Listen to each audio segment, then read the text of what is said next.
Wara li l-ewwel jum waqaf ħesrem meta l-Prim Ministru Olandiż Sabbat Saqajh daħal fit-tieni jum tiegħu is-Summit tal-Unjoni Ewropea fejn il-mexxejja tal-pajjiżi membri qed jiddibattu fi Brussell sabiex possibilment jintlaħaq qbil dwar il-Baġit Ewropew għas-7 snin li ġejjin kif ukoll il-pakkett ta' għajnuna għal kontra l-Covid.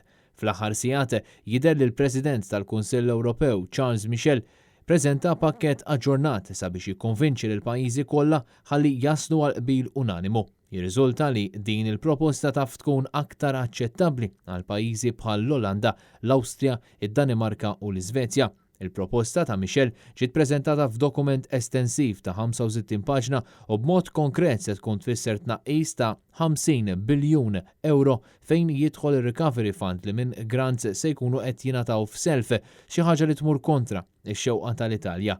Jidher li dan mhux se jnaqqas xejn mill-fondi li hemm allokati għal budget ta' 7 snin li ġejjin. Mhux magħruf x'se jkun is-sema l Malta minn din il-proposta l-ġdida.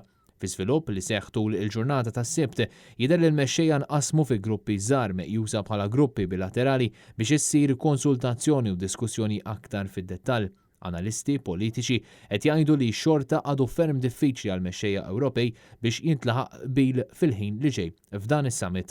Wara dak li qed ikun meqjus l-ar xokk ekonomiku għal pajjiżi tal-Ewropa mill-ewwel gwerra dinjija l-hawn, il-mexxejja qed ifittxu li jaqblu fuq fond ta' rkupru mill-COVID-19 ta' 750 biljun euro u budget tal-Unjoni Ewropea sena 2021-2027 ta' aktar minn triljun euro.